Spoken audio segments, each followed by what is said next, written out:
Dr. Weinstein, thank you for your time today, sir. This is awesome. This is an amazing opportunity, and I appreciate you taking the time to talk to me.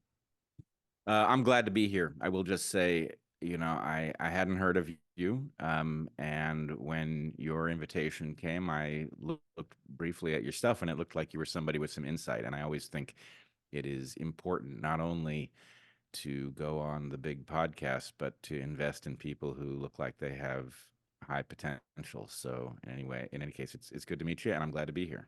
Oh man, that's awesome. Thank you, sir. It's yeah, I like I told you beforehand, I've been talking to people who are way out of my league on level of intelligence, and you're one of them. So I hope I don't disappoint today. But I wanted to start our conversation by discussing the WHO pandemic treaty and the amendments to the existing regulations. I feel like this is an issue that is not getting enough airtime, and I think it's something that, well, I mean, to put it plainly, is extremely dangerous. So, would you mind maybe just summarizing what this treaty is, what the amendments are, and the potential consequences for the member states? Sure. I won't actually summarize what it is, in part because it's a moving target. They Okay. keep changing it, even right down to what it's supposed to be called. And I take this to be strategic, that they are trying to make it complex enough, lure us into making errors and challenging it so that we embarrass ourselves. And so I'm not going to step in the trap. Not that you're setting a trap, but I believe they are. And I will say generally what this is, if you imagine that in whatever way it began, something decided to sell us a narrative about COVID, about how dangerous the disease was, about what the proper remedies were, about what treatments did not work and must not be used. And it would have succeeded except for the fact that we were able to poke holes in that phony narrative in public.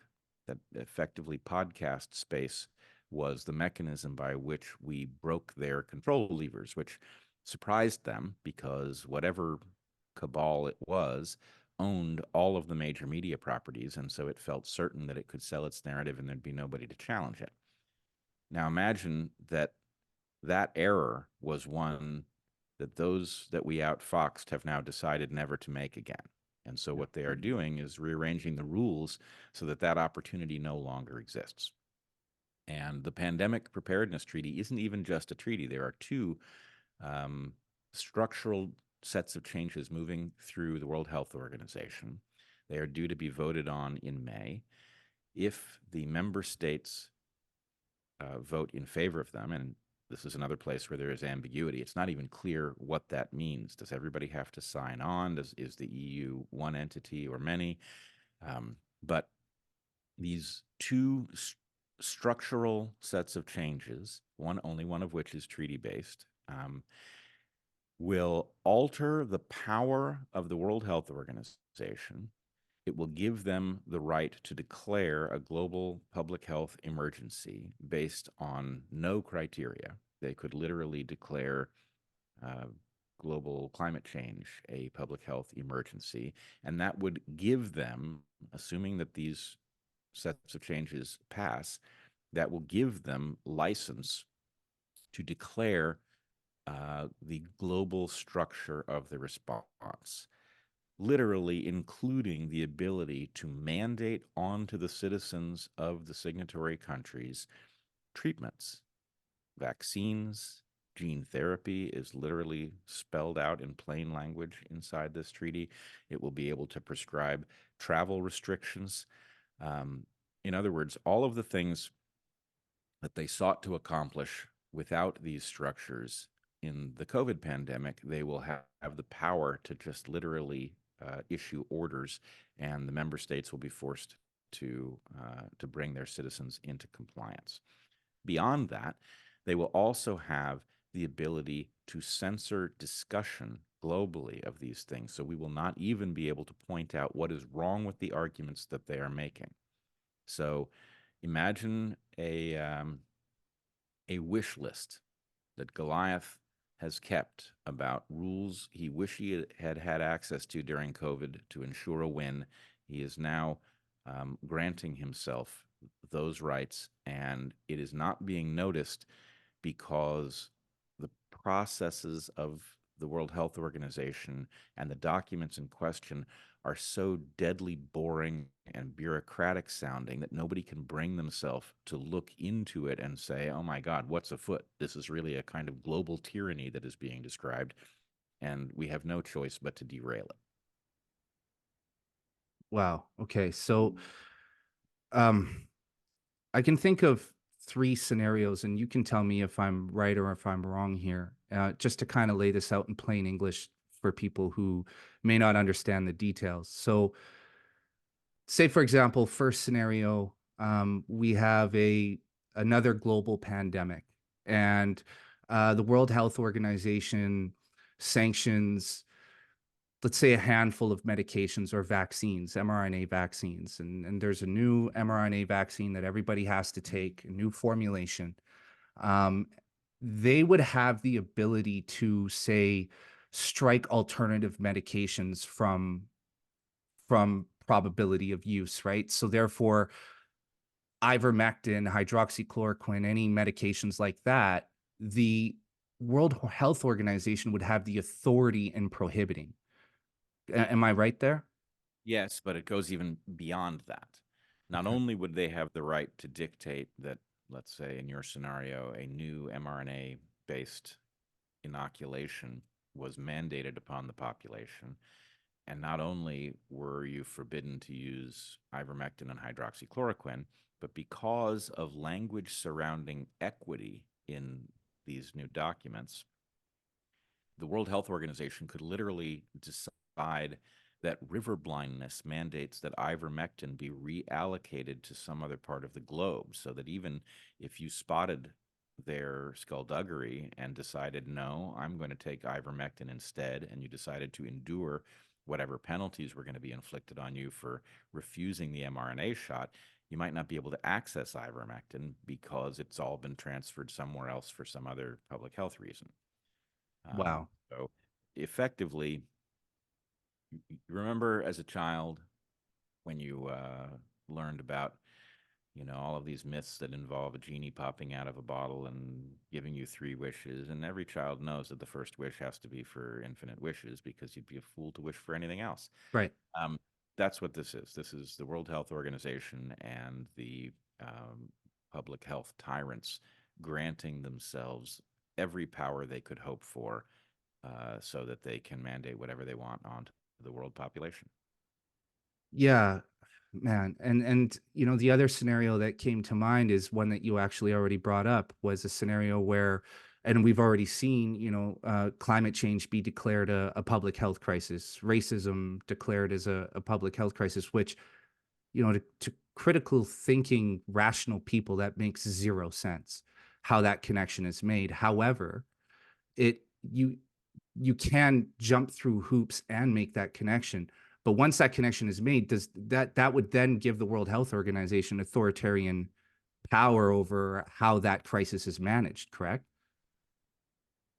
Yeah, I'm of two minds here because I know, because of what I trained for professionally, that there is something to be said about the very significant difference between, let's say, individual health and population level health concerns. That's a real distinction. And there are lots of things that you can do at a public health level that you can't do from the individual level. For example, if a polluter is putting heavy metals into a water supply because they don't want to pay to process them properly, well, the individual may have to source their water from elsewhere, and people who don't have the resources to do it may be condemned to simply take in the toxin. So that's a public health level concern, and it matters. The problem is that public health, because it allows you to override common sense with respect to the individual and individual liberties and individual rights, has become the excuse that tyrants use to explain why they are eliminating these things. This has nothing to do with public health in the end. And we have to have a conversation in which we lay out what, if any, exceptions might exist for public health overriding individual health, right? That, let's take the example of and mind you, I think almost all of us have had our understanding of even common vaccines changed as we've seen up close what was done to fight COVID. But imagine that you had a vaccine that was of a standard profile, a vaccine that actually worked to prevent contraction and transmission of a disease, that was targeted at a disease, the consequences of which were actually very serious, and which had rare but significant side effects. That is to say, let's say 1 in 50,000 people had some serious crippling consequence from taking the thing. But the consequences of insufficient uptake of the vaccine meant that the disease spread through a population and injured far more. That's a situation in which everybody taking their small share of a remote risk prevents a much greater harm. Now, in that scenario, there's a question about whether or not there is any right whatsoever to mandate onto people that they take this normal vaccine. Now, I probably feel differently about this in 2023 than I did in 2018. I don't think I would ever have been in favor of a hard mandate, and I certainly would have been in favor, were there a mandate, for a generous policy of exemptions for any one of a number of reasons. We saw in the COVID pandemic people who had profound vulnerabilities to all sorts of environmental toxins who were forced to take them. But the point is, informed consent actually is a principle above law. We, the West, literally hung 7 doctors at the end of World War II for violating this principle, even though it had not yet been codified. So it is effectively sacred in our system and should remain so. And in the scenario I painted, presumably informed consent means that you both have a right to say no to the shot, and you have a right to understand what it is and what it does to the extent that we understand those things. So we are in a legitimate bind. There are things at the level of the population that matter health-wise, in which an individual opting out isn't going to kill off the effectiveness, but many individuals can. And we have to talk about what we're supposed to do. Now, where I've arrived in 2023 is they have one tool and one tool only that is legitimate at their disposal. They can compel us that we should take it, right? Mm-hmm. They can compel us in the sense of making the argument, and if the argument is compelling, we can accept it. They do not have the right to mandate these things, and we now know why, which is they absolutely cannot be trusted to tell us what they know, and they don't know nearly as much as they will represent themselves as knowing. So we have the right to say, hey, that doesn't sound like a good gamble to me because I know too much about iatrogenic harm and the damage done to people under the banner of medicine. So I don't know how well I've answered that question. I feel like I've meandered a little bit, but no, that was beautiful. That was perfect. I've been so I talked to Naomi Wolf a few episodes ago, and she has assembled a team of over 3,000 scientists, doctors, journalists, different people to go through the Pfizer trial data, and it's over 450,000 pages that they are currently sifting through, and they've been uploading what they found to their Pfizer Documents series on Daily Clout. Now, I have to preface what I'm going to say by saying this. Naomi Wolf is a Rhodes Scholar. She's a best-selling author. She's probably the foremost feminist of her generation, right? I mean, she's not a stupid person. What she has found in these documents is a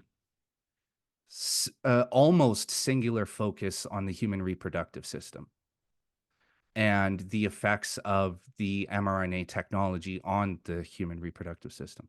When you say singular focus, what do you mean?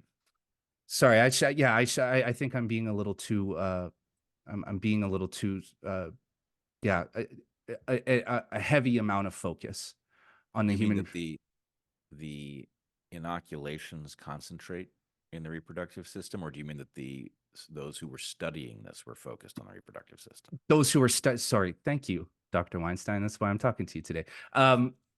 Those who were studying the effects of the mRNA vaccines were focused on the human reproductive system. They were studying the effects on the human reproductive system, and um, what they found is nightmare fuel. I mean, things that are horrifying. Um, Pfizer knew that their vaccine was causing miscarriages during their trials.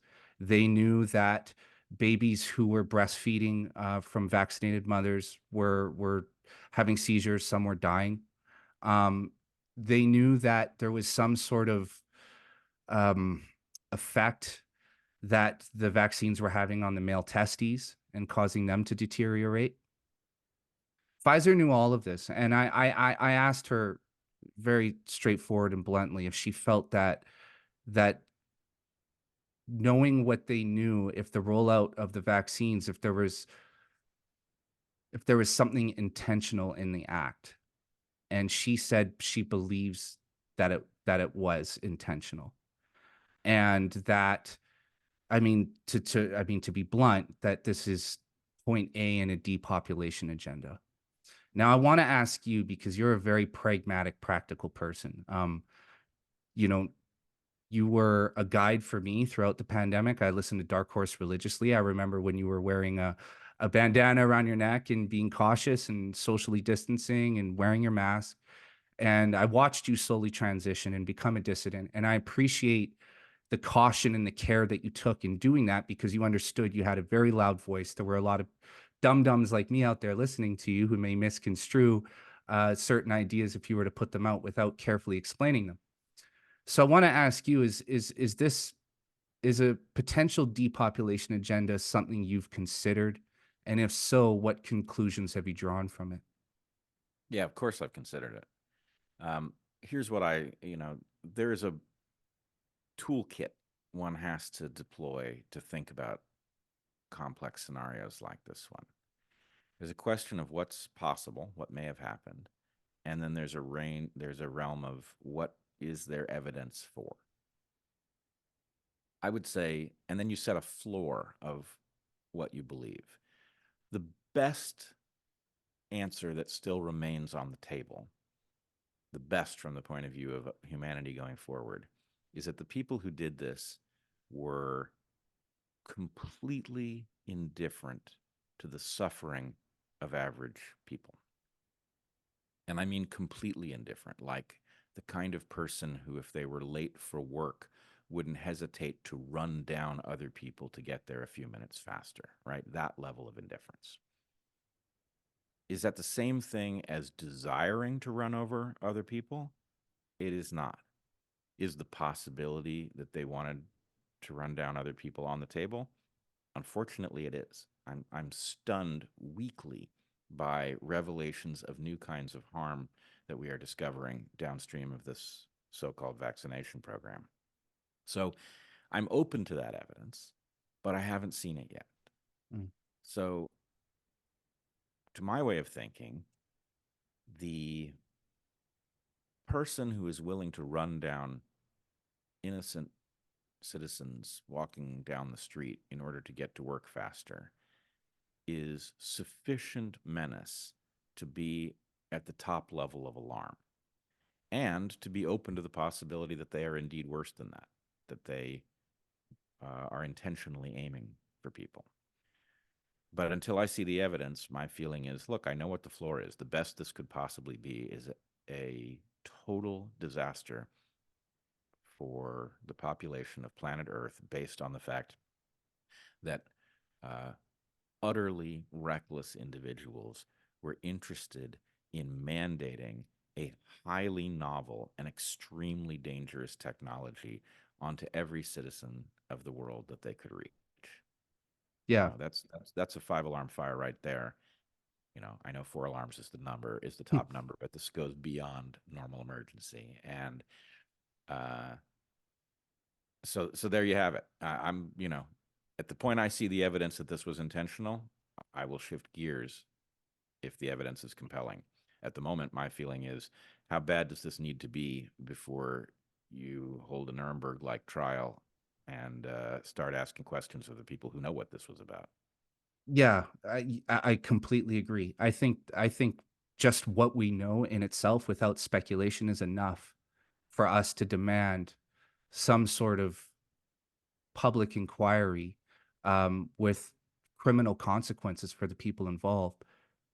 100%. And I would also add, I don't think that people in the public really understand the nature of the crime that is now effectively certain.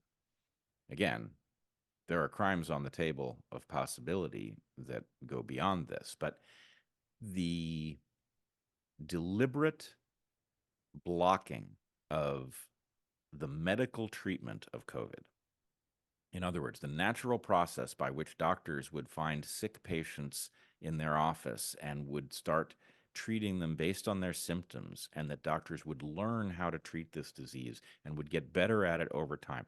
That process would have rendered the so called COVID pandemic a non event.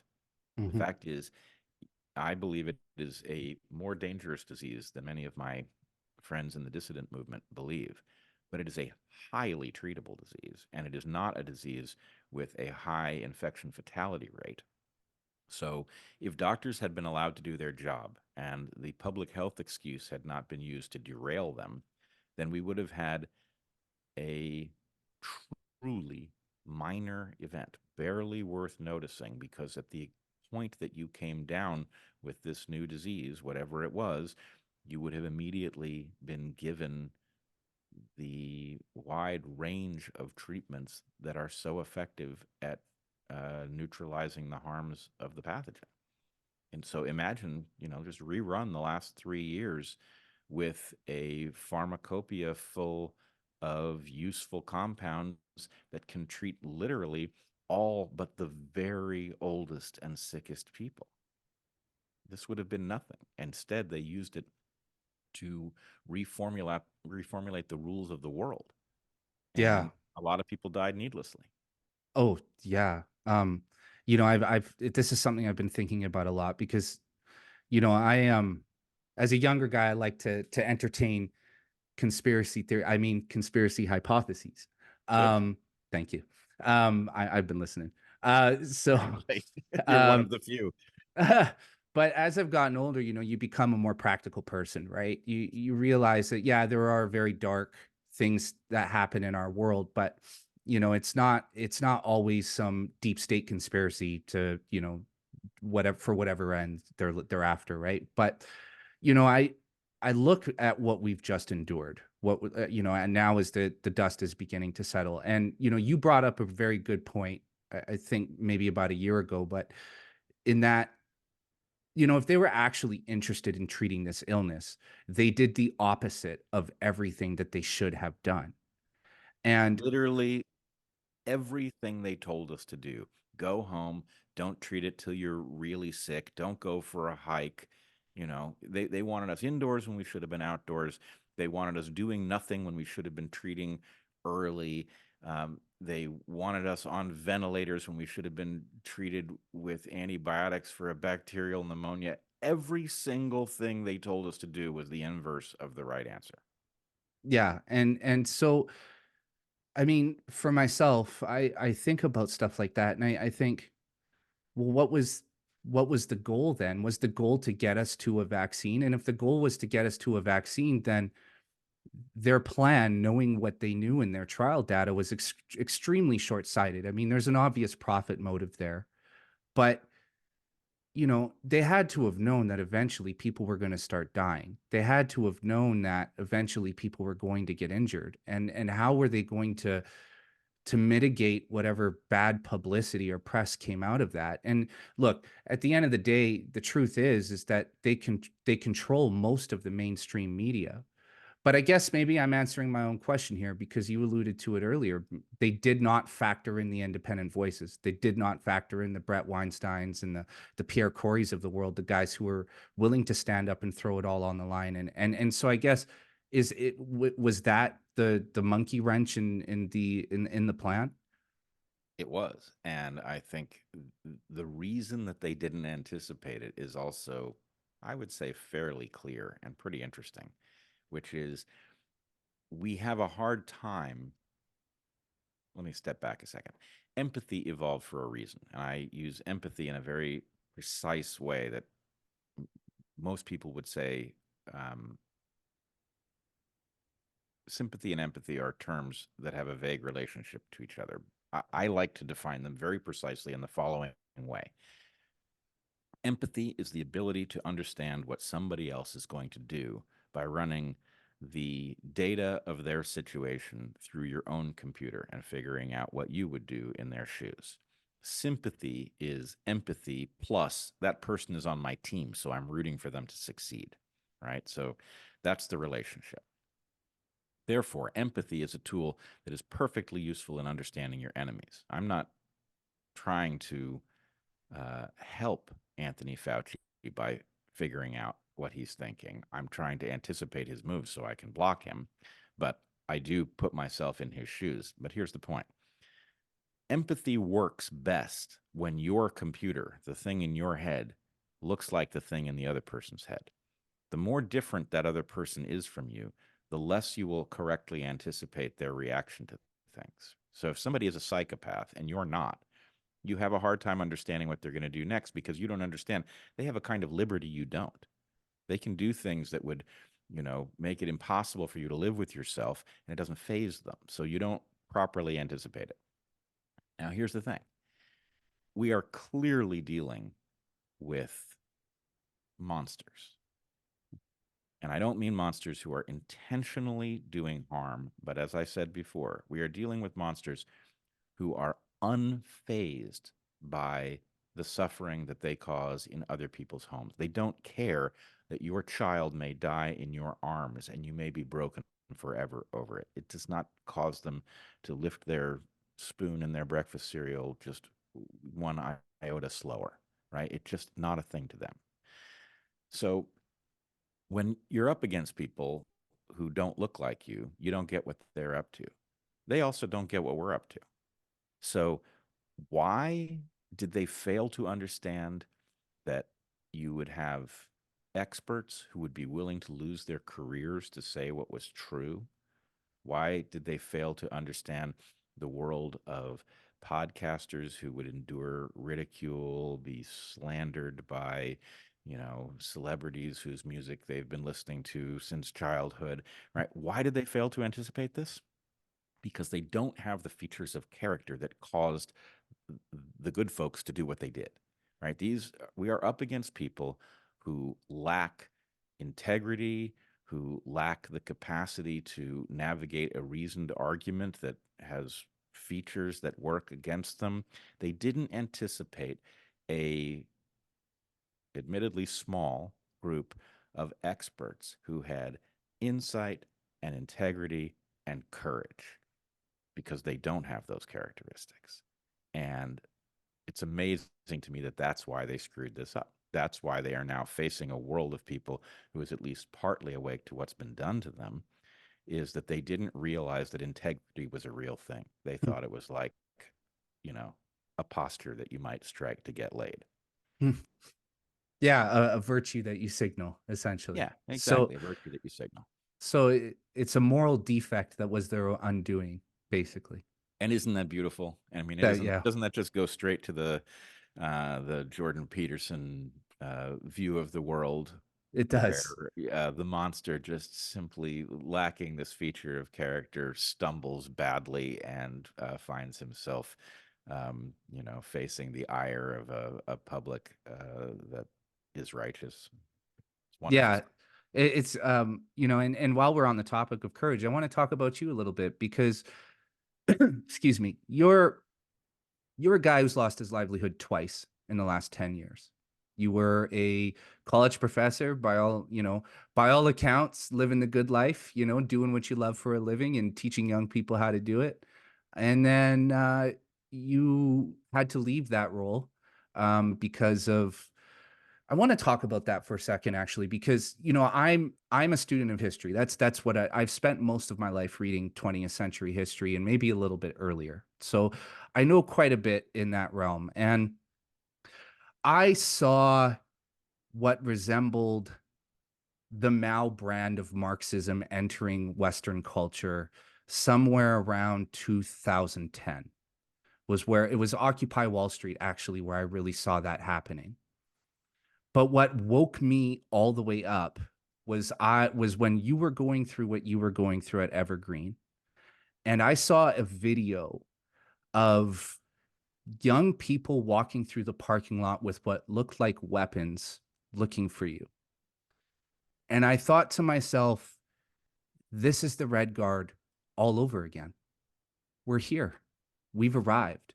And that was the moment where the panic switch went off in my head, because I thought it was incredibly irresponsible of the faculty at that school to not recognize what was happening and put that fire out immediately. Immediately. I mean, that is a fire that spreads fast. And had they have gotten a hold of you, who knows what would have happened, right? These are young people without much thought of consequences for their actions. Um, can we go back to that time and explore that a little bit? Because you did a fantastic job talking to these students. I saw all the videos. I was just as enraged as anybody watching you get cornered by a bunch of people screaming you're a racist in your face, and and it was really just over that day of absence thing, and then the Halloween costume email, which I thought was more sensible than anything, saying, hey, just wear whatever you want to wear. Like, who cares about what's offensive? Like, it's Halloween, let's just have fun, right? When you look back on that time, do you still have the same view that you did on it, say, a couple of years ago, or have you do you have any new insights on your experience during that period? Yeah, there's a process of just getting wiser with age, especially if you happen to have been in historically important circumstances. That's a position. Hesitate to use the word privilege because it's been so polluted, but Hmm. that is a position of privilege to have watched something important from a position that nobody else saw it. That teaches you things. It's a developmental process, and it does make you wiser. And there's also the fact that, I mean, I'm still very much of the left. I look at the world and I see how we could do better. But I'm also not a numbskull, and I know how dangerous it is to attempt to solve problems. You are very likely to make things worse that you did not anticipate as you run off and try to solve problems. So I am both interested in us being better than we are, but I think properly concerned about the danger of taking something basically functional and ruining it through, you know, unintended consequences. But in any case, I was living as a person of the left, embedded in a world where the left had lost its mind. And as much as I'm proud that Heather and I kept our wits about us and didn't lose sight of what the actual liberal left was, we remained in an island of that in a sea of crazy runaway leftism. But, it's funny. Heather and I were talking about this literally yesterday. The if you imagine what it's like to be a member of, I don't know, it's the wrong moment in history to even use this example, but let's say that you were a member of the Mossad and you were going to, uh, you know, you were going to somehow embed yourself into Iranian society and not be detected so that you could learn what the Iranians were up to. you would inevitably have to be so good at the job of concealing what you were that you would be circulating in a milieu where you would be hearing and giving voice to things that were of that culture. And you couldn't help but be affected by the fact that some of the things you were saying were just flat out true. So, what I'm telling you is that Heather and I found ourselves weirdly behind enemy lines. We didn't intend to go behind enemy lines. We just intended to go teach biology at a college where biology teaching was needed. But because of the degree to which that environment was co opted by this cult like thinking, it didn't cause us to think as members of the cult, but it did cause their thinking to become so normalized around us that it had effects. And the longer we are away from it, the clearer it is, you know, what we were hearing in that environment and what it really meant. As far as the Red Guard, as you called them, that is exactly what was happening. And as the events of the meltdown unfolded, it's exactly what we were thinking. The potential for fatal violence is absolutely here. The Mhm. question is, will the circumstances that unleash it arise, and how can we make sure that those circumstances do not occur? That was really the question. And I don't think the students knew that they had that potential, but I don't think the students really understood what mob violence is and what it looks like, and that this is the problem, is that when somebody, if in a situation where they have somebody that they've painted as a villain cornered, and they go from shouting and somebody throws a punch because they're just so angry, then the point is, okay, they've just crossed a line, but the mob crossed a line. And even though only one person threw a punch, and then what does the mob do next? That thing escalates so quickly that, yes, it was absolutely on the table as far as I can tell. And there's one incident above all others from that episode that looms large for me. I was biking to campus. So I think I was actually going to bike through campus to go see my class, which we were going to meet in a public park downtown because it was too dangerous for me on campus at that moment. But as I was going to bike through the campus, which I had to go through to get to town, I spotted a bunch of the protesters from the day before waiting for me at the path through the woods where I would normally have gone through campus. So I diverted and I didn't go into that path because I didn't know what was going to happen. And I went to the police station by another route, and I found the police locked in their own station at the order of the college president. And I knocked on the door and they let me in. And I said to the chief, I said, I must be imagining it, but I think I just saw some people waiting for me at the entrance to the farm trail. And she said, I don't think you're imagining it. I can't protect you. I don't want you on campus, and I don't want you on your bicycle anywhere in town. You are not safe. And so the thing that I remember is biking home from that meeting to go get the car to go meet my students. And as I was biking, I was realizing you are being hunted by people with violent potential in your own neighborhood in the United States in 2017. That is a pretty far out scenario to find yourself in. Literally being hunted by people who have decided that you are some kind of villain in your own neighborhood. And it actually caused me to think back. That year I had chosen to teach about the mathematician Mandelbrot, the guy who had pioneered. He hadn't invented the concept, but he'd pioneered um, fractal mathematics in order to actually address biological puzzles that couldn't be addressed with standard mathematics. Um, and he had described being hunted by the Nazis. I think the phrase he used was a hunted civilian. And as I was biking back, I was thinking about his words and realizing, well, I guess I know where we are in history. but it's interesting that we are there and that nobody seems to know. Yeah. Well, and I think too, I think our understanding of history, especially in the West, is a little bit, well, is skewed and simplistic, right? And there's a fantastic book. I don't know if you've read it. It's called Hitler's Willing Executioners.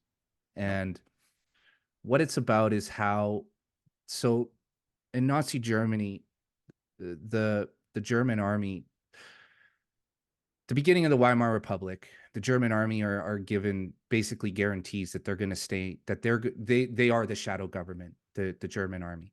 And um, during Hitler's rise to power, the German army becomes the SS. However, there's a code of conduct that exists within that army that predates Hitler, right? And what Hitler discovered, um, as his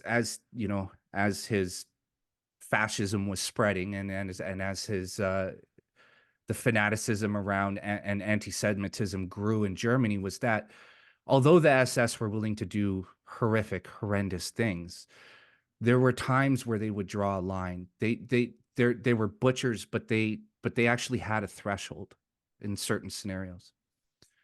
So a lot of the most horrific things that happened to Jews in Nazi Germany and in Poland and in Ukraine were actually committed by everyday average citizens, people that Hitler had conscripted to carry out the stuff that the SS wouldn't do. And what he discovered during that process is that people are extremely malleable and susceptible to suggestion. And that, what happened in Nazi Germany was able to happen because Hitler was able to successfully frame the Jewish population as being the scapegoats for the failure of World War One, the economic depression that followed. And as World War II was underway, as the Allies won victories and got closer to German borders, he was able to frame the Jewish population as being responsible for all those things. And you know, the German people were more than willing to accept that, because it was harder to accept that it was their own military and their own generals that signed the Versailles Treaty that put them in the position that they were in. Right now, granted, there's a lot. I mean, the Versailles Treaty in itself is a longer discussion because there's wrongs and rights on both sides there. But the point is that the German people were the de facto military arm of the Nazis that were willing to do the most brutal, horrific things to the Jewish population. And I'm of the left as well. In my 20, I'm still a young guy. I'm 40, so I haven't had a chance to go fully conservative yet. But the reason I abandoned the left is because I have always known that the left has, again, a susceptibility to radicalization because they invite and accept a lot of different ideas. And that is a vulnerability that conservatives don't generally have, because conservatism is kind of a more condensed political ideology in a lot of ways. And so when I saw this start to change, and again, going back to your situation at Evergreen, I myself abandoned the left and moved more toward the center because I saw what the left was becoming. And now everything that's outside of radical, that radical leftist cult is you're considered right wing. I'm considered right wing just because we don't subscribe to, this Maoist neo-Marxism, which couldn't be further from the truth.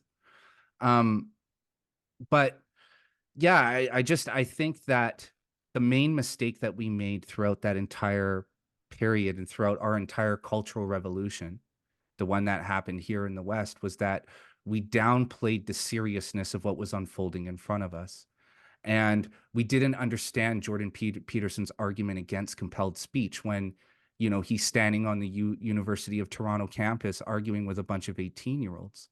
You see, these are children, right? When you're on your bike and you're arriving you were absolutely right to go to the police station. I would have been less worried if they were adults, but these are children who don't understand that what they're about to do, or or have serious, very serious consequences. And so I don't even know if I have a question there. I think I was just talking, but yeah, I just think that we significantly underestimated the susceptibility of our own population to suggestion, especially during COVID and especially during this. Well, it looks like it's tapering off now, but the what Jordan Peterson would brand as the postmodern neo-Marxist revolution. Do you see ourselves as still being captured by that ideology, or do you see it dying out as well? I don't see it dying out. I see it being jettisoned because the cost of maintaining it is now too high. Too many people are aware of what it is. I will say, Heather and I encountered this ideology in college. That's a long time ago. We're talking about 1991-ish, maybe a little earlier. It was already grotesque, and its potential to do harm was obvious, but its power was much reduced, right? It was isolated to certain departments. It wasn't infused through the entire institution at that point. But I don't think no student of history could have missed that we were dealing with the same style of failure, that the tragedies of history were set in motion by viewpoints like this neo-Marxist revolution that started in the academy. So the problem is it's very hard to raise the alarm. And I was actually quite aware of Jordan Peterson before what happened to me at Evergreen. In fact, I had carefully watched his reaction to the people who confronted him, and I had learned something from him before I was a public figure. I'll tell you what it is. There's the scene where he's outside talking with the students, but then there's the other scene, which I think precedes it, where he's inside the lecture hall where he has been invited to give a talk, and he is being shouted down. Somebody has one of those canned air horns, and so he literally can't say anything that could be heard by this audience. And he's sitting there very calmly looking at them. And what I realized in watching him was he lost utterly in that room, but he won in the real venue, which was the people who would see that video. And so I coined a phrase in my own head, which is the room is not the room. Mm. And when I was confronted, I had the advantage of knowing that the room is not the room. Mm. Now, that's something everybody needs to understand.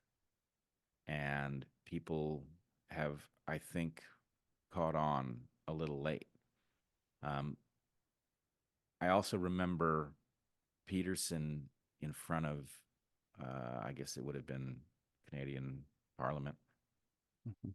talking about compelled speech. And I remember him suggesting that one might be arrested for misgendering somebody. And I remember people regarding that as preposterous. And I remember thinking, no, I wouldn't want to place money on that one because it's possible they're too smart to actually go that far, that they know that they will reveal themselves if they do it. But that sure does sound plausible to me. Mhm. So I think part of the game is understanding it is always true that you have people who are way ahead of the curve and that they will inherently look like crackpots. That's the nature of being far enough ahead of the curve that other people don't see why you are where you are. And the hardest job there is analytically is sorting the people who are truly far enough ahead that they look like crackpots from the actual crackpots who outnumber them tremendously. Mhm. If you get good at that, then you will understand history before it arrives. So it really couldn't possibly be a more valuable skill to have in your toolkit. But if you sign up for it and you speak publicly, then you will also be portrayed as a crackpot for taking seriously those who dare say things, before the Overton window allows it. Yeah, I don't know quite where we've arrived. No, I can add to that because I've been warning about things that are on the way for a while, and while we're on the subject of Hitler, you know, um, Hitler's rise to power was what really paved the way was the chaos in the Weimar Republic, right? Because you have a country that had never been a democratic republic. Kaiser's abdicated. Now we have to create a democracy. How do we do that, right? And I don't know if maybe I think I might be the only one who's ever done this, but I read the original Weimar Republic Constitution. It's a beautiful piece of paper. Yeah. Yeah, I'm probably the only person who's ever done that. But what it does is it incorporates parts of the American Constitution, the British and the French parliamentary system, and some of Sweden's system. And what they created was this bulletproof democratic republic on a sheet of paper. It's beautiful. If you ever have absolutely nothing to do, if you're on a flight and you want to download a piece of paper to read it. Um, But the problem was that there was so much chaos created by the Weimar Republic. I mean, at any given point, there were 20 plus political parties all vying for power in the Reichstag. Nobody had any real idea or plan. So, it's kind of the socialists were left to rule over this thing under the thumb of the American or the German army, right? Well, Hitler saw that and took advantage of it. And that's how he came to power because what the German people really wanted was a return to authoritarianism, the monarchy, because they didn't have to take part in their system anymore. Remember, these are people who had never voted, understood what it meant to vote. I'm seeing a similar situation unfold here in the West, both in Canada and the United States. We have a tremendous amount of political upheaval right now. And I'm watching the pendulum swing back toward the right. But my concern is that pendulum is swinging too far to the right. Mm. And people are digging in their heels and looking for conservatives or right-wing candidates who will say the most outlandish things that kind of parallel or align with their own beliefs in response to this neo-Marxist, cultural revolution that we've experienced. Along with that, we've seen a resurgence in anti-Semitism, surprisingly enough, coming from the left, which myself personally, it doesn't surprise me, but I see am I correct there? Do you think I'm maybe overstating? No, I just think your last statement, I don't know where you were headed, so it's possible you were headed here, but it's not coming from the left. It's Okay. coming from multiple directions. One of them is the left. There's Okay. a very different anti-Semitism that has been on the rise on the right. And now the interesting thing is the folks on the right detest the neo-Marxists who are anti-Semitic on the left. They detest them. They do not respect them, and for good reason. Um, but the fact that it's effectively the other shoe that has yet to drop, and increasingly we are seeing it play out in social media where these multiple anti-Semitisms are um, visible. And if you're aware, I mean, there's really three, actually, I would say. The three biggies are the one on the right. You've got some kind of white nationalist impulse that is anti Semitic. On the left, you've got the neo Marxist version of anti Semitism, which is housed most prominently in the universities. And then you have the Islamofascist version, which is yet a third, right? The Mm. white nationalists are not Islamofascists and they're not neo Marxists. The neo Marxists would be detested by both of the others. It's three different factions. And the point is, anti Semitism is the kind of phenomenon that finds itself a focus in many different broken communities for evolutionary reasons. Can you explain the evolutionary reasons? Because this is something I've always wondered. I think so. Um, if you think about what Jews are, Jews are a diaspora, and that means they live as a tiny minority in other places, in other people's countries. And the problem is that you have a boom and bust cycle economically. When times are good, then people collaborate with Jews because Jews, for whatever reason, and I think it's primarily cultural, have some pieces of toolkit that are very useful for innovating, getting stuff done. Uh, and then when times are bad, when economic contraction hits, Jews are a natural target because they do accumulate wealth by virtue of being good at stuff, and they can't defend themselves by virtue of being a tiny minority. And so that means that if you're in a growth period, you may think, "Oh, we've gotten past our anti-Semitism.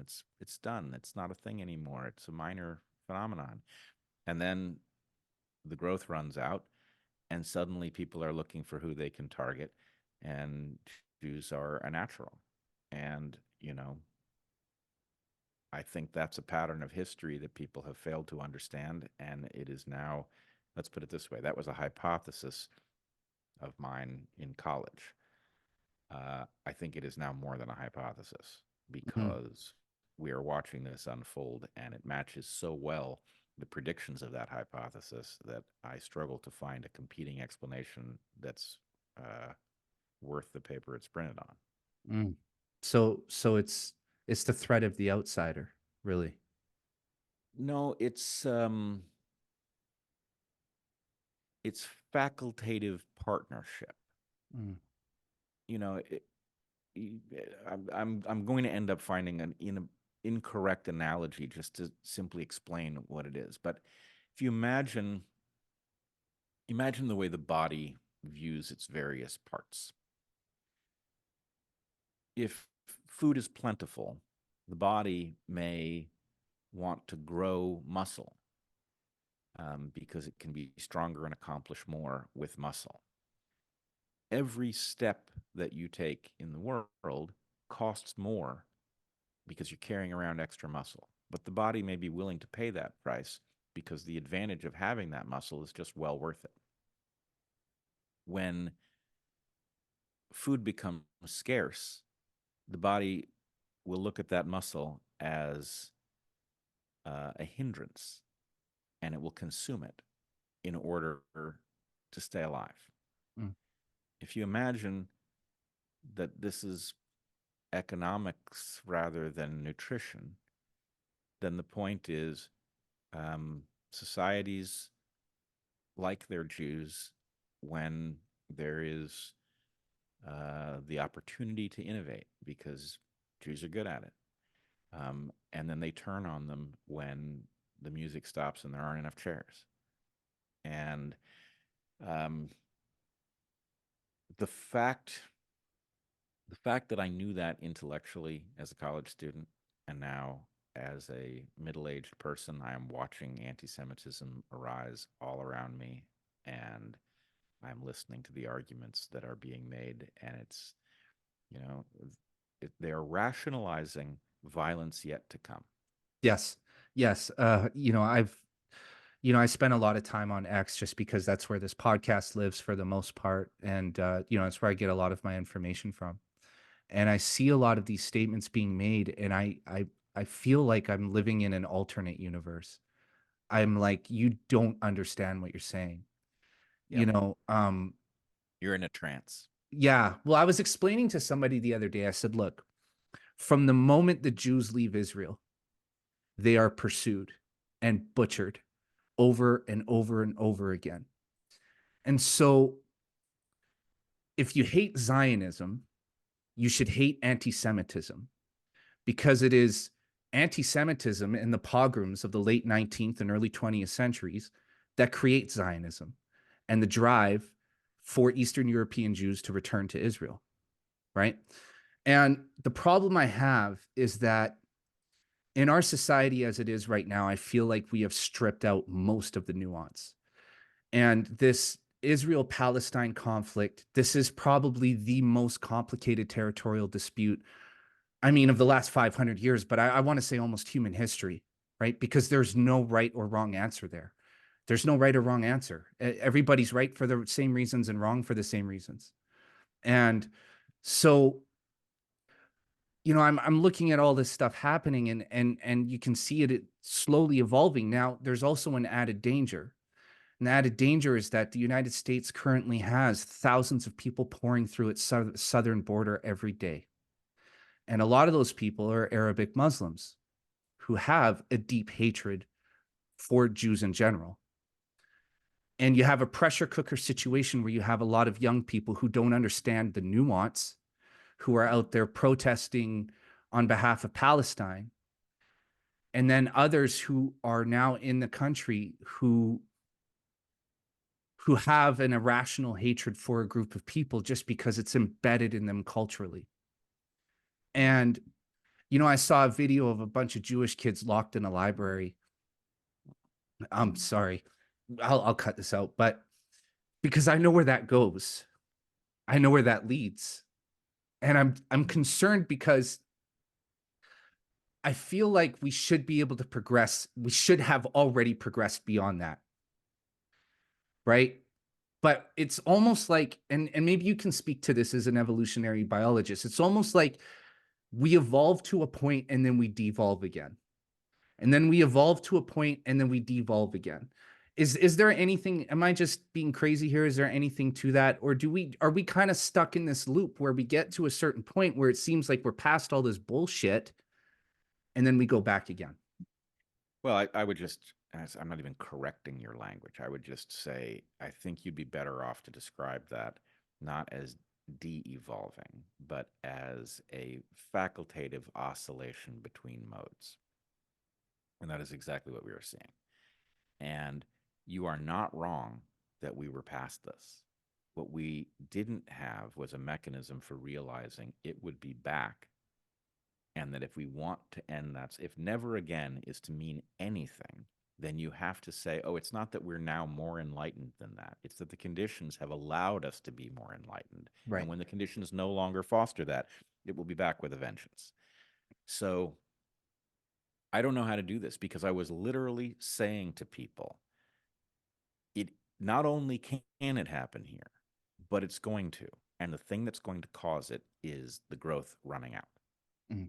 That's the thing. And the growth running out turned out to be a more complex pattern than I understood, right? We created phony growth for a very long time by effectively check kiting. Right.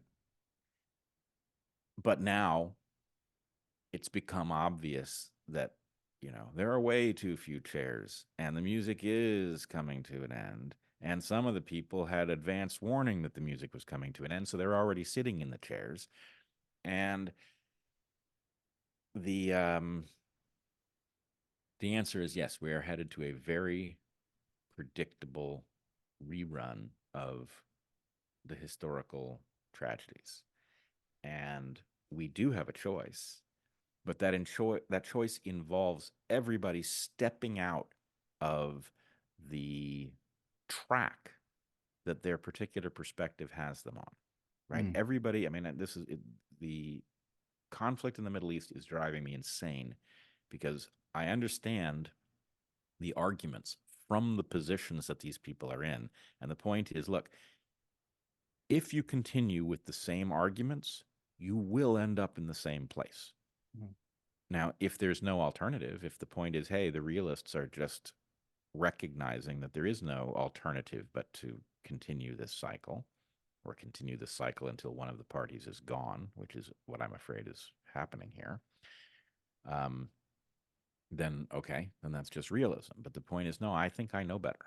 I think there is an alternative. And I think that alternative is actually something that members of each population have tapped into, but they are being sidelined by those who wish to return us to the historical process, in some cases just cynically, because they sell weapons and, this conflict is, good for business. Yeah. Um, so I don't know how. It's the same topic that we were talking about before. It's looking at Jordan Peterson saying they're going to put people in jail for misgendering, and I won't go along with any of this, and thinking, is this a crazy person, Hmm. or are they trying to tell me something I can't hear yet? Right? Same thing in this case. There is a different way to view this conflict, but that different way involves having to carve out a space in which we can discuss what's actually taking place, which is evolutionary, Yeah. frankly, right? To the extent that we say, well, what are we supposed to do about the Middle East? Which side are you on? And we don't mention evolution. We don't talk about lineage, right? We talk about who did what to whom. We are incapable of putting the correct puzzle pieces on the table so that we can figure out how to arrange them so that this is no longer a problem 50 years from now, 100 years from now, 1,000 years from now. And it's tragic, but um, we are we are living in a wisdom drought, Mm. right? The number Yes. of people who have wisdom is tiny, and they're all on the sidelines. At best, they're talking on social media. They don't have real power. Yeah, and the part that really bothers me is that a lot of the people who are truly wise are choosing not to speak for fear of their own, for fear of what may come of it, as it relates to them. And I apologize for getting emotional. The reason why this one hits me hard is because my mother is Plains Cree Indian, and I'm Métis, technically, we call it in Canada, which is a mixture of Indian and French. Um, and throughout my life, I don't look Indian, so I've actually been able to exist in multiple spaces. I'm a lot of people have never really been able to guess what racial makeup I am. But there have been instances in my life where, somebody will introduce me and somebody say, "Oh, you look unique. What's your background?" And somebody say, "Oh, he's Indian, but he's one of the good ones." Wow. And yeah, and it's when it comes out of their mouth, it's like they don't recognize what they're saying, right? But all of the deepest scars that I have all came from scenarios like that.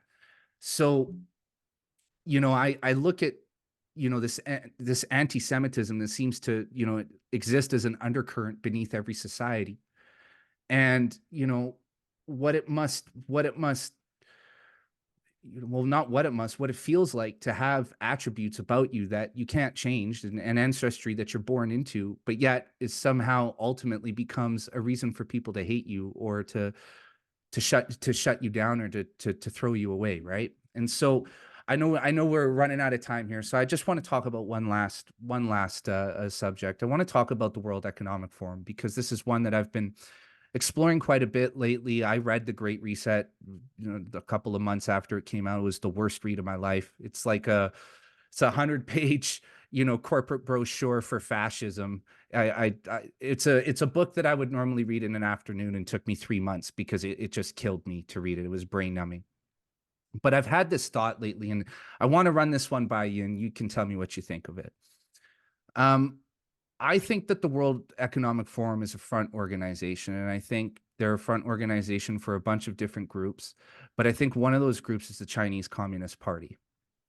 And the reason I think that is because what we've experienced here in North America, the top two-thirds at least, is basically the Cultural Revolution and the Great Leap Forward. But what the elites, or the elites, what the people behind the levers of power did was they realized that Mao made a mistake in the order in which he introduced these concepts. Mao's Great Leap Forward, he introduced that first. And by the time he had that ended, he had largely starved to death most of the Chinese people. And the people who weren't dead were starving to death. And so when the Cultural Revolution was introduced, it was effective, but it ultimately failed because the people were so the general human consciousness was so weakened that it just would not accept the brainwashing.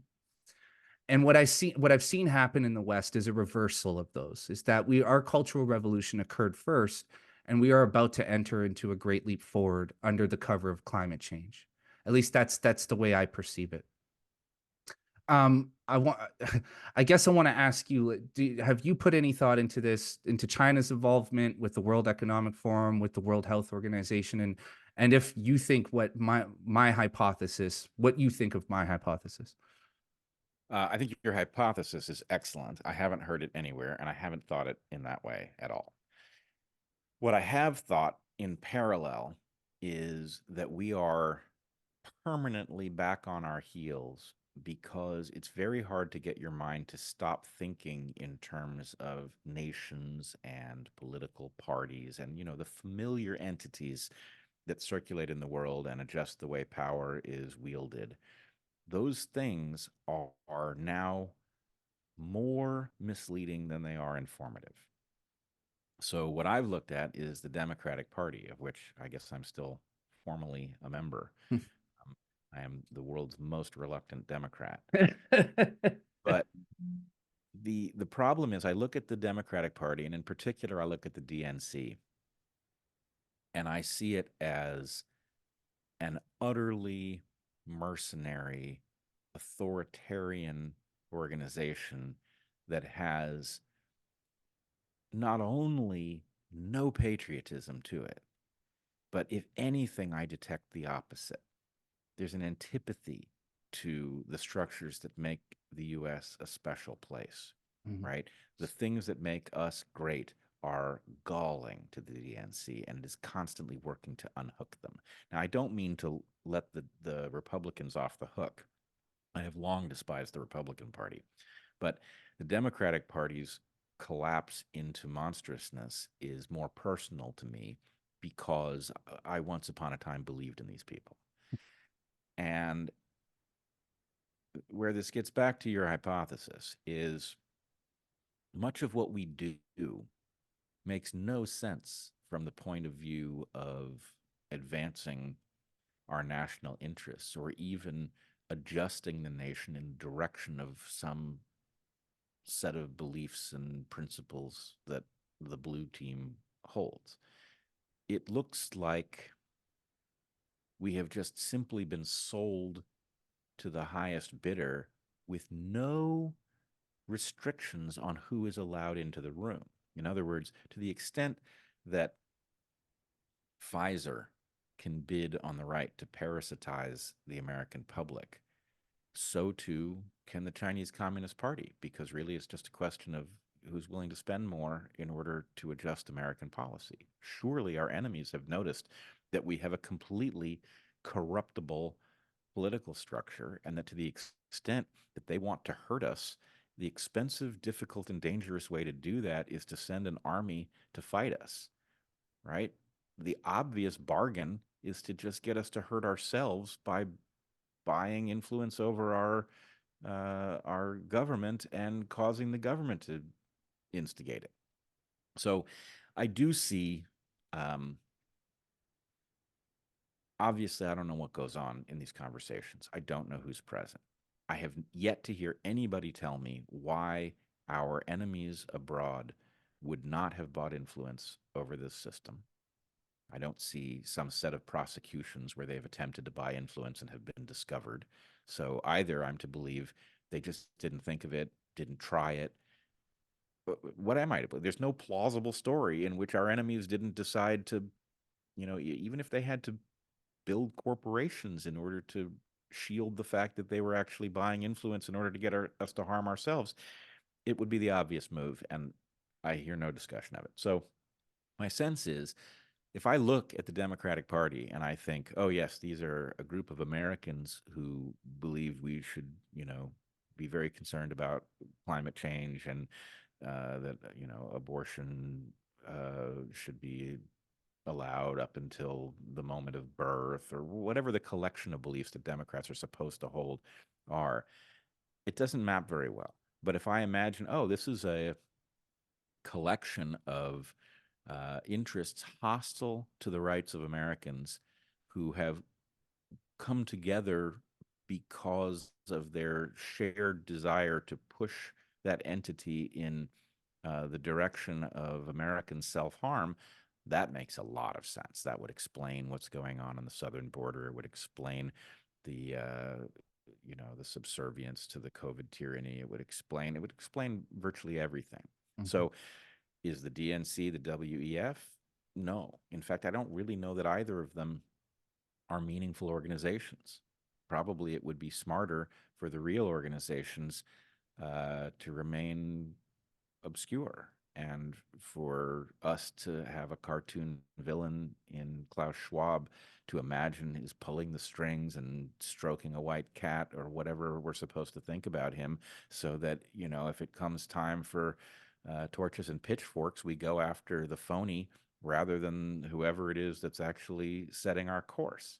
So I think there's a lot to your hypothesis. I really like it, and it maps pretty well on what I know. I don't think it's the only such entity. And what I hope, I hope you will um, be careful about moving politically. You described yourself as moving to the center. And I think going to the center is cool. We Yeah. meet in the center to discuss how we are to live. But that doesn't necessarily involve you changing your political position. And the fact that people who are nominally on the same side of a political spectrum as you have lost their minds is immaterial. Mhm. Whatever the right thing for us to do is the right thing. And if you've changed your mind about it, that's one thing. But um, to go back to an earlier point of yours, there is a natural reemergence of conservatism at this moment. And I'm sure you and I would agree that much of that is positive, that we are watching the destruction of many essential features of our civilization, and conserving them is essential. Mhm. I used essential twice. Sorry about that. But No, it's all good. anyway, it's natural for conservatism to be finding its voice at this moment, and it's good. But we can't conserve our way out of the puzzle we're in.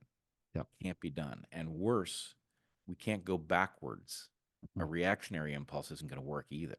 Yeah. So, what we have to do is take that conservatism, which is right and just and essential, and we have to partner it with the impulse to solve the problems that the structures we inherited do not solve.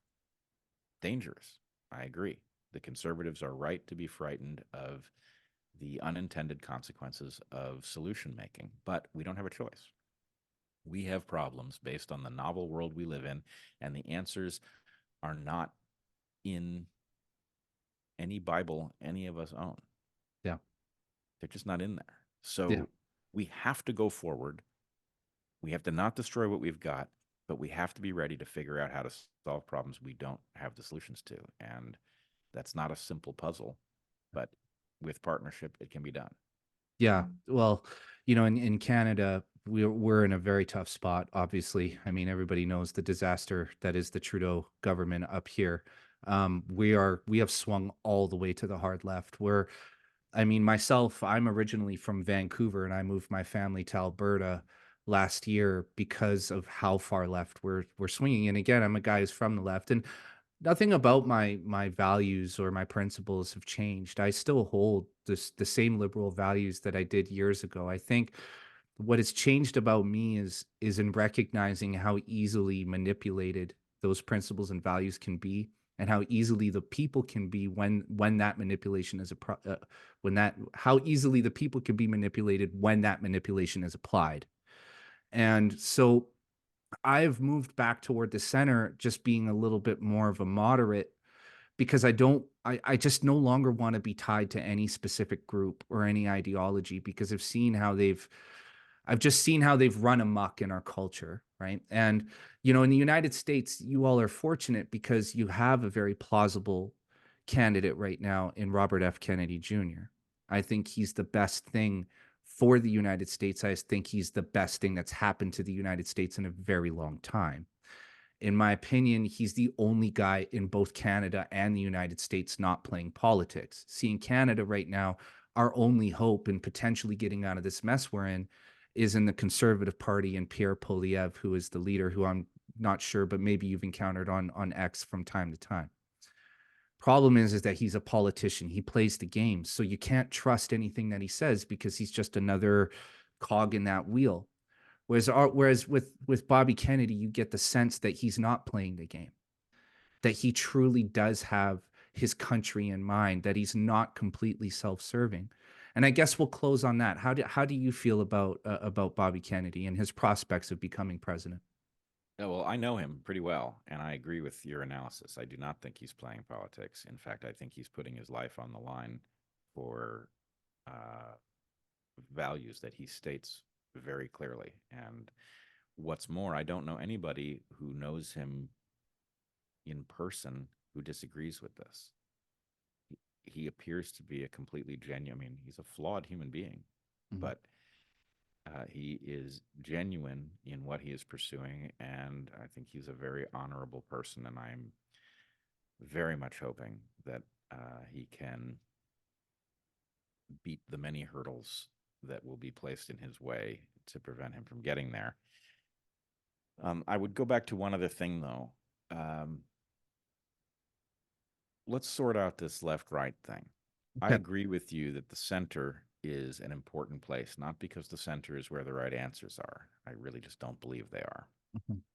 But because what we are faced with is the requirement to find a proper integration of the impulse to conserve what we've accomplished and the impulse to solve the problems that jeopardize it, that the center is the natural place to have that discussion. When I say that I am on the left, obviously I've just said that the right it's their moment to protect the things that we've accomplished. So I'm not deaf to this. Does that make me a conservative? Not really, but I'm not arguing for shut down the impulse to conserve and pursue the impulse to fix and improve. What I'm saying is I'm better at that job. I think you want me on that job. I think you want me looking at problems that we actually face, solutions that might work. And then I think you want me and other people like me gaming them out and figuring where the vulnerabilities are. If we engage in this kind of solution making for this problem that we agree is real, what happens that we will regret later? You want people who are good at that job to plot a course, and you also want them to lay out mechanisms that will allow you to see where you've misstepped so that you don't just keep doubling down on a bad policy. So you know when it's time to say, wait a second, what we were hoping to accomplish here is X, but what we've really got is Y, and Y is not desirable, right? This is the wrong solution, and it's time to reverse course and go down this other path. So when I say I'm on the left, what I'm saying is we have real problems that require solutions for which the answers are not in any book that we've been given. And you want people who are sober and careful about the danger of unintended consequences, people who understand game theory and different levels of analysis. You want those people doing that job. And you want other people doing the job of figuring out where all of the Chesterton's fence issues are, all of the wisdom that we've been handed in a form that isn't literal, and how it is involved in us navigating life without doing tremendous self-harm. These things are both necessary to navigate the present, and anybody who thinks you can double down on one and dispense with the other is just not seeing the puzzle. That is such a brilliant and simple perspective.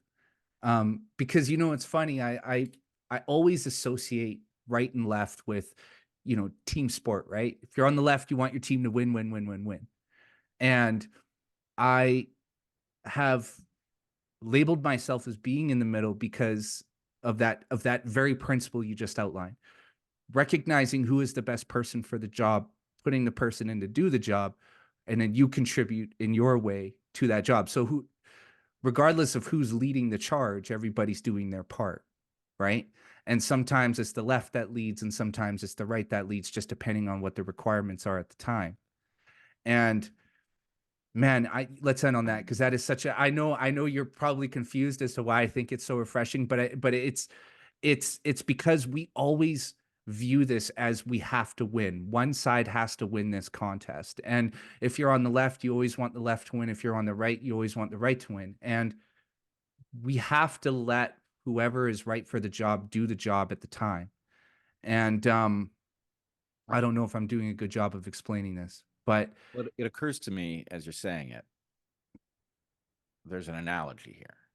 Let's imagine that we find ourselves in the middle of, let's make it the Atlantic, uh, in rough seas.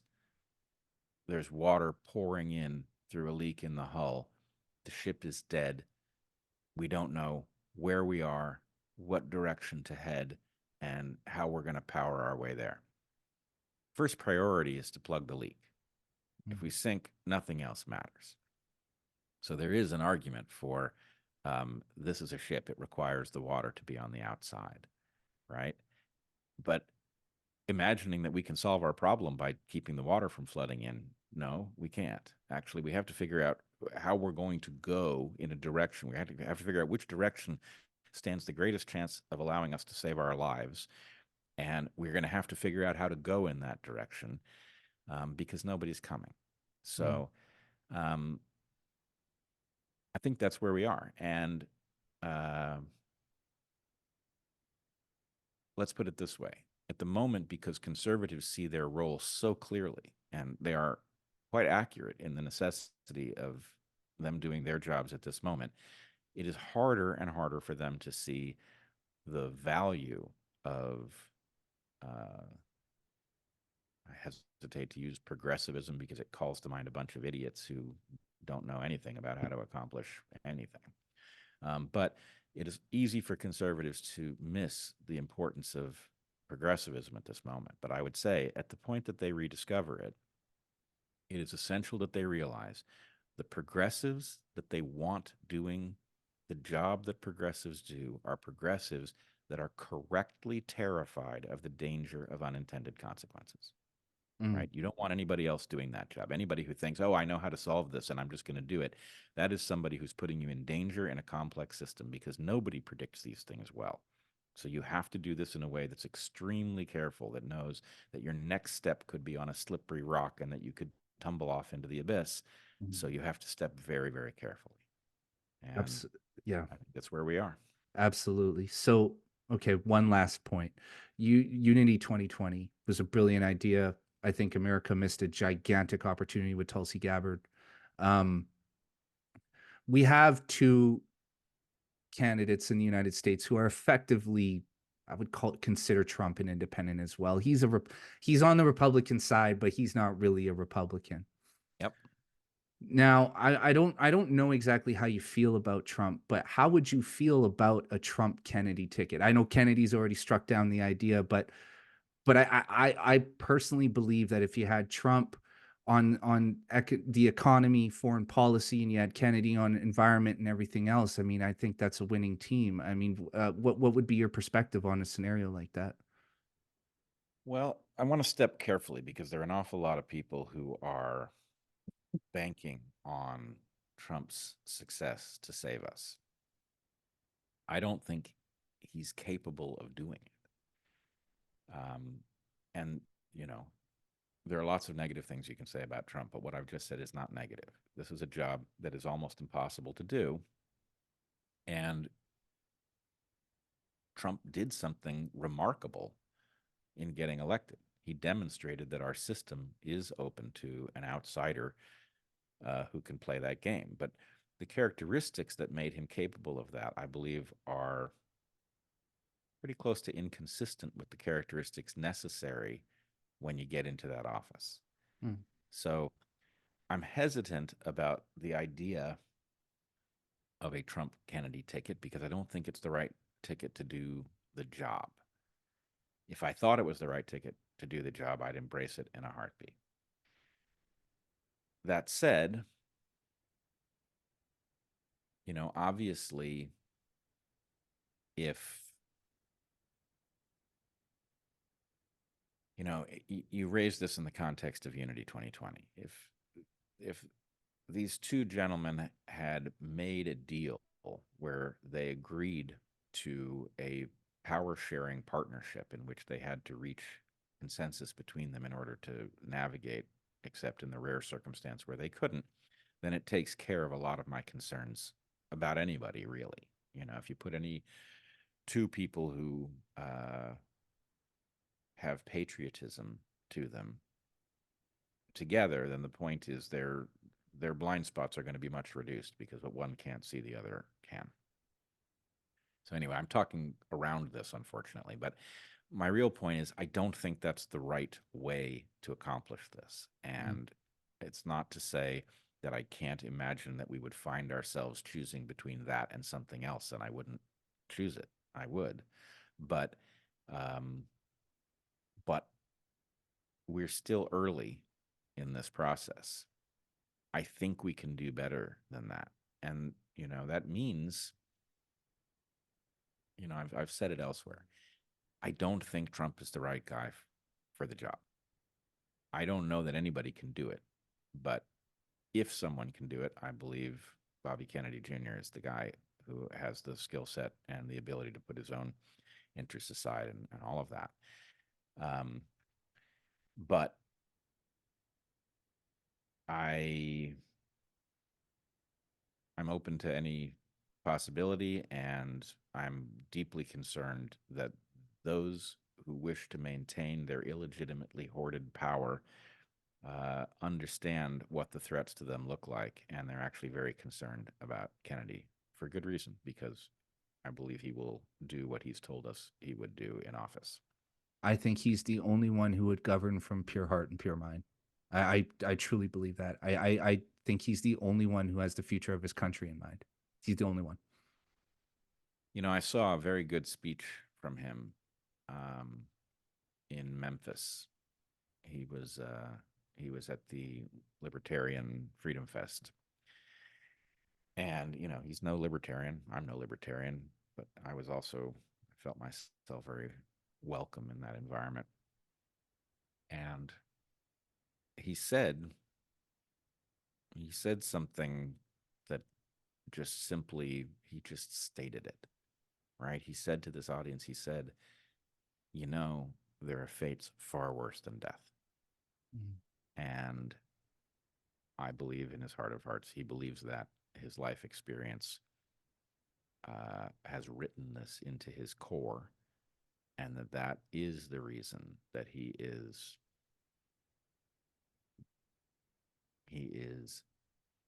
clearly not a political entity Mhm. in the normal sense. He is clearly trying to accomplish something that means something to him. He's not trying to win a political game.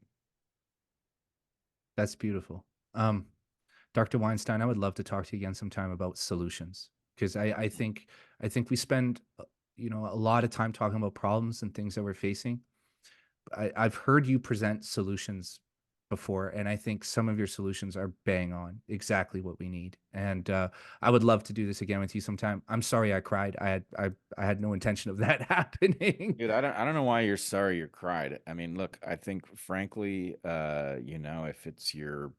if it's the way you get through life, that might be a problem. But we are facing mighty serious circumstances, and to the extent that a little emotion shows through, I believe you should just let it be, let people see it, Yeah, and it will allow them to understand what you are on the inside in a way that they won't if you edit it out. yeah, yeah. No, totally. It just breaks my heart to see these things, these patterns reemerging. And to see I just myself, I despise hate. It's the only thing I despise. And like truly, I hate hate. And Yep. I it just gets me, to see those kids locked in that library and all those people banging on the windows. Not They have no idea of the past history, who these children obviously what their families have gone through. They have no idea. They have no clue. And that's the part I think that makes me most upset. And the reason why I'm doing this podcast and talking to people like yourself, because I just think we need to stop being ignorant. We need to end ignorance and we need to inject nuance back into our discourse. Well, it goes back to what you were talking about earlier. We did know. All you need to do is transport some thinking people from, I don't know, 1990 into 2023 and watch students banging on the door, because the people inside the library are Jews. Right? Anybody from 1990 who knew anything about history at all would say, "Hey, wait a minute, we're Mhm. going there. Yeah. That's coming back. How can we stop it? That can't be. Where is that? That's in New York, really? You know." So the problem is people. It's tracks. You're on some track and you don't realize, oh God, I'm in the Milgram experiment. Yeah. I read about the Milgram experiment. I wanted to be the person who told the person running an experiment to go fuck himself. I'm not shocking anybody for you, right? I wanted to be that person. Why am I the person who says, do I really have to shock him? And then, keeps giving him more and more lethal voltages, right? So, all right, if you can look from some person that you once were at what you're now doing and realize, oh my God, I've become exactly the thing that I assured myself I would never be, then stop, Hmm. right? It's that moment. It's the time to stop. Yeah. Totally, man. Totally. It's this, man, it's refreshing to listen to you, but even more refreshing to talk to you, Dr. Weinstein. You've given me so much to chew on and so much to think about, and I'm going to listen back to this as I'm editing everything down, and I'm going to have a million more questions for you. So hopefully we can do this again. That'd be great. I'm thrilled to discover another person that I know I will be seeing on the front lines. That's awesome. Thank you, sir. All right. Be well.